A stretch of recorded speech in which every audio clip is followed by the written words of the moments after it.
What happens when a man who publicly imploded in the most spectacular fashion in television history, who became a punchline, a cautionary tale, and a cultural phenomenon all at once, sits down for what should be a redemption interview, only to have every demon from his past dragged back into the spotlight. What you're about to witness is one of the most raw and explosive confrontations ever captured on daytime television. The moment when Charlie Sheen, a man who thought he had seen and survived everything, discovered that some people aren't interested in redemption stories. And what happened next would remind the world that the man they had written off still had plenty of fight left in him. Before we dive into this incredible story, make sure to subscribe and drop your thoughts in the comments because, trust me, you're going to want to talk about this one. The morning had a strange energy to it from the start. Charlie Sheen arrived at the View Studios in Manhattan, looking nothing like the wildeed, erratic figure that had dominated tabloids over a decade ago. At 59 years old, he carried himself with a quiet dignity that surprised the production staff who remembered his more chaotic days. His hair was neatly trimmed, his suit was understated, and his handshake was steady. This was a man who had walked through fire and come out the other side, scarred but standing. He was there to promote a new independent film, a small project that had given him a chance to act again after years in the wilderness. More importantly, he was there to show the world that the man who had once declared himself to be winning while his life crumbled around him had finally found something that actually looked like victory, sobriety, stability, a second chance that he knew he didn't entirely deserve, but was determined to honor. The studio lights were bright as Charlie took his seat at the famous table. He squinted slightly against the glare, a reminder of how long it had been since he had done the talk show circuit. The audience gave him a warm welcome, warmer than he had expected. These were people who remembered him from 2.5 Men, from Platoon, from Major League, from Wall Street. They remembered the talent before they remembered the tabloids. And there was something in their applause that suggested they wanted to believe in his comeback. Whoopi Goldberg opened the segment with measured warmth. Our next guest has had quite a journey from being one of the highest-paid actors in television history to facing some very public personal struggles. He's now back with a new film and what he calls a new perspective on life. Please welcome Charlie Sheen. The applause was genuine, if cautious. Charlie waved to the audience with a smile that carried more gratitude than showmanship. Thank you. Really, thank you for having me. It's good to be anywhere these days. The self-deprecating humor landed well, drawing a few laughs from the audience. Sarah Haynes asked about the new film, and Charlie spoke with obvious passion about the project, about the director who had taken a chance on him when no one else would, about the joy of being on a set again after so many years in exile from the industry he loved. You know, when you've been where I've been, you don't take anything for granted, Charlie said, his voice carrying a weight that came from hard-earned wisdom. Every day I get to do this work, I'm grateful. Every day I wake up clear-headed and present, I'm grateful. That might sound like a cliché, but when you've almost lost everything, clichés become truths you hold on to for survival. The audience was with him. You could feel the goodwill in the room, the collective desire to believe in his redemption. For a few minutes, everything felt exactly as his publicist had hoped it would. Then Joy Behar leaned forward with that familiar glint in her eyes, and the temperature in the room dropped several degrees. "So, Charlie," Joy began, her voice carrying an edge that made the other hosts shift uncomfortably in their seats. "You talk about being grateful and not taking things for granted, but let's be honest here. You had more chances than most people get in a lifetime. You made millions of dollars, had every opportunity in the world, and you threw it all away multiple times. Why should anyone believe that this time is different?" The question landed like a punch to the gut. The audience went quiet. Charlie's expression shifted almost imperceptibly, his eyes narrowing slightly as he processed what had just been thrown at him on live television. "That's a fair question, Joy," he replied, his voice still controlled, but now carrying a cautious undertone. "And the honest answer is that I can't make anyone believe anything. All I can do is show up every day and try to be better than I was the day before. My track record isn't great. I know that, but I'm not here to convince anyone. I'm here to do the work." Joy wasn't satisfied. She leaned back with a smirk that suggested she was just getting started. "Do the work. That's very 12-step of you. But let's talk about what that work actually involves. You put a lot of people through hell, Charlie. Your ex-wives, your children, the people who worked with you on set every day. You cost a network hundreds of millions of dollars with your behavior. You said things publicly that were offensive and erratic. And now we're supposed to just welcome you back, because you've learned some recovery slogans. Several audience members shifted uncomfortably in their seats. Sunny Holston looked like she wanted to redirect the conversation immediately. Even Whoopi's expression had tightened slightly. This wasn't the tone anyone had expected for what was supposed to be a promotional interview. Charlie took a breath, visibly centering himself before responding. I'm not asking anyone to forget what happened. I'm not asking for a pass. What I did, the way I behaved, the people I hurt. I have to live with that every single day. And I should live with it. Actions have consequences. And I've faced more consequences than most people will ever know. Have you, though?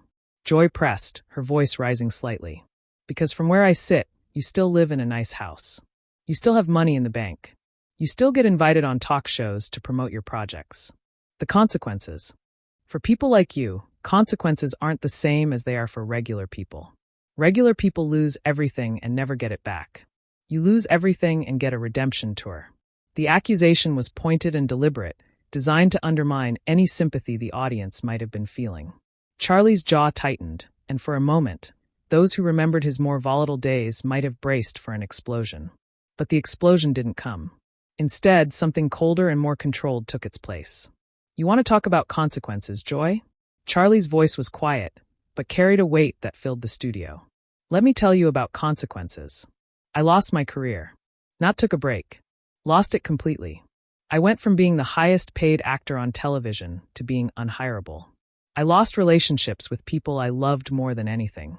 I lost years of my life to addiction and chaos. I lost my reputation, my dignity, and very nearly my life on multiple occasions.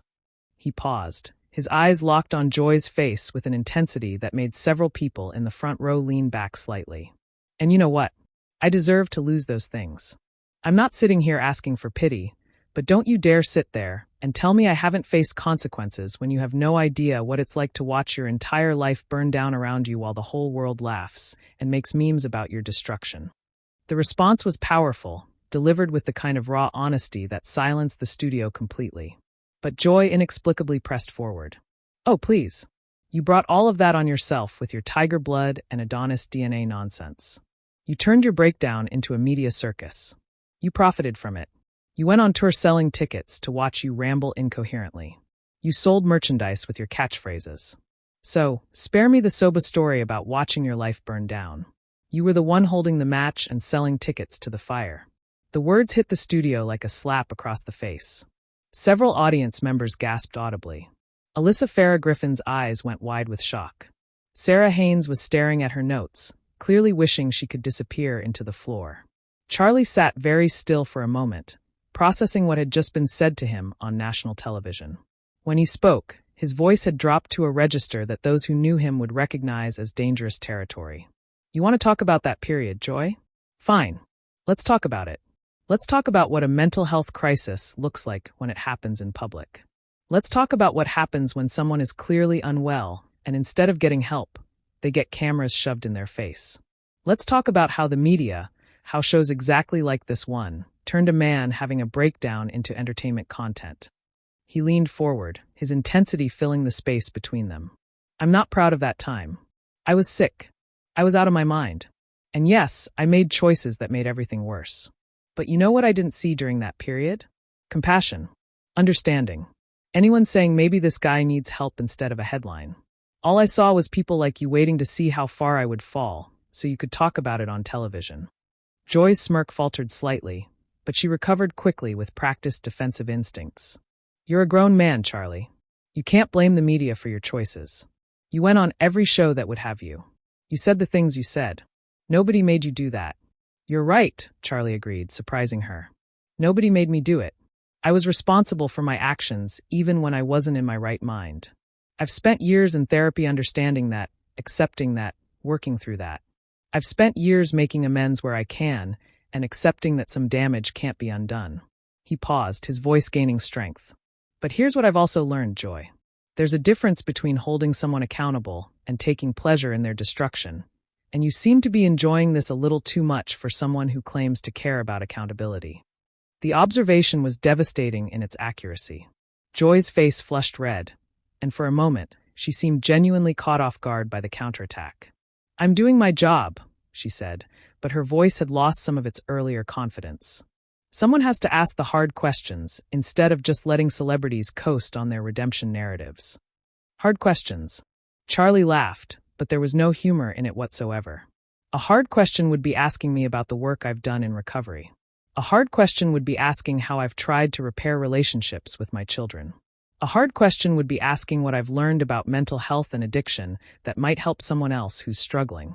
Those are hard questions that might actually produce meaningful answers. What you're doing is just pouring salt in wounds for entertainment value. Whoopi attempted to intervene, sensing the interview spiraling out of control. Maybe we should talk about the film and what drew you to this particular project. But Charlie wasn't finished. Something had broken open, and years of staying quiet, of taking his lumps, of accepting every piece of criticism thrown his way without response were finally demanding to be heard. No, Whoopi. With all respect, I think this needs to be addressed. He turned back to Joy. You asked why anyone should believe I've changed. Let me tell you why. Because I'm sitting here right now having this conversation instead of storming off. Because I'm acknowledging my mistakes instead of making excuses. Because I've spent the last several years out of the spotlight, doing the actual work of getting better instead of performing recovery for cameras. His voice was gaining strength, fueled by something that looked like years of stored emotion finally finding release. Do you know what it's like to be a cautionary tale? To have your worst moments become punchlines that people repeat at parties. To watch your name become shorthand for self-destruction. I've lived with that for over a decade, and I've never once complained about it publicly because I knew I earned it. But I didn't come here today to be put on trial by someone who seems more interested in entertainment than truth. Joy crossed her arms defensively. I'm asking the questions that viewers want answered. You can't expect to come back into public life without facing scrutiny. Scrutiny I can handle, Charlie shot back. I've been scrutinized more than almost anyone in this industry. What I won't handle is cruelty disguised as journalism. You're not trying to understand anything, Joy. You're not trying to have a real conversation about addiction, about mental health, about what it takes to rebuild a life after you've destroyed it completely. You're just trying to get a reaction, to create a moment, to have something that will trend on social media after this segment is over. He stood up from his chair, his full presence now commanding the studio in a way that reminded everyone of the screen presence that had made him a star. Well, congratulations. You got your moment. But let me tell you what that moment cost you. You had a chance today to have a real conversation with someone who has been to rock bottom and climbed back out. You could have asked questions that might actually help someone watching who's struggling with addiction or mental health issues. Instead, you chose to be cruel. And that says a lot more about you than it does about me. Joy's face had gone red, with anger or embarrassment, or some combination of both. How dare you lecture me about cruelty? After everything you've done, after everyone you've hurt, you think you get to take the moral high ground. I'm not taking any high ground, Charlie replied, his voice dropping to something quieter, but somehow more powerful. I know exactly where I stand. I'm a man who made terrible choices and hurt people I loved. I'm a man who had everything and threw it away because I was sick and refused to get help. I'm a man who has spent years trying to earn back even a fraction of what I lost. I'm not claiming to be a saint. I'm claiming to be a work in progress. He paused, his eyes never leaving Joy's face. But you know what I'm not? I'm not someone who uses other people's pain for entertainment. I'm not someone who kicks people when they're trying to get back up. And I'm not someone who pretends that cruelty is the same thing as accountability. The silence that followed was absolute. The other hosts sat frozen in their chairs, clearly unsure whether to intervene or let this moment play out to its conclusion. The audience seemed to be holding their collective breath. Joy made one more attempt to regain control of the narrative. I think you're being oversensitive. These are legitimate questions about your past and your present. If you can't handle them, maybe you're not as recovered as you claim to be. Charlie's laugh was short and sharp. Oversensitive. That's what people always say when they've been called out for being cruel. They blame the person they've hurt for having feelings about it. But let me tell you something, Joy. I've been clean for years. I've been in therapy for years. I've done more work on myself than you can possibly imagine. And part of that work is learning to recognize when someone is engaging in good faith and when they're just trying to draw blood for sport. He straightened his jacket with deliberate calm. You weren't engaging in good faith today. You came into this interview with an agenda. And that agenda wasn't to understand or to inform. It was to tear down. And I'm not going to stand here and participate in my own destruction. Not anymore. I did enough of that on my own for far too many years." He turned to address the camera directly, speaking to the millions of viewers watching at home. "To anyone watching who's struggling with addiction, with mental health issues, with the consequences of choices you wish you could take back, I want you to know something important. Recovery is possible. Redemption is possible. It's not easy and it's not quick. And not everyone is going to believe in you. Some people, like Joy here, are going to actively root for you to fail because your failure makes better content than your success ever will." His voice carried the weight of hard-earned wisdom. Don't let them stop you. Don't let the people who profit from your pain convince you that you don't deserve to get better. The only person who gets to decide whether you're worth saving is you. And I'm here to tell you, from the bottom of the pit and back again, that you are worth it, even when the whole world tells you otherwise. The audience began to applaud softly at first, then building to something significant and sustained. Charlie acknowledged them with a small nod before turning back to Joy one final time. "I hope you never have to experience what I've experienced. I hope you never have to watch everything you've built crumble because of your own choices. I hope you never have to claw your way back from rock bottom while the world cheers for you to fail. But if you ever do find yourself in that position, I hope you meet more compassion than you've shown me today. Because everyone deserves at least that much. Even people who've made terrible mistakes. Even me." With that, Charlie Sheen walked off the stage with a dignity that seemed to surprise everyone in the studio, perhaps even himself. The audience sat in stunned silence. The cameras kept rolling, capturing Joy Behar sitting at the table with an expression that was difficult to read. Somewhere between defiance and the dawning recognition that she had perhaps gone too far. What had started as a promotional interview for a small independent film had become something far more significant. A man who had been written off as a joke, a cautionary tale, a symbol of self-destruction, had stood up and demanded to be seen as something more. Not a saint, not a victim, just a human being trying to be better than he was. And as the studio fell into uncomfortable silence, one thing was absolutely clear. The man who had once declared himself to be winning had finally learned what winning actually looked like. And it had nothing to do with tiger blood or Adonis DNA. It was simply the quiet courage to keep getting up, no matter how many times the world tried to knock him down. What do you think about this incredible confrontation? Was Joy Behar out of line, or was she just doing her job? Drop your thoughts in the comments below. And make sure to subscribe for more stories that will absolutely leave you speechless.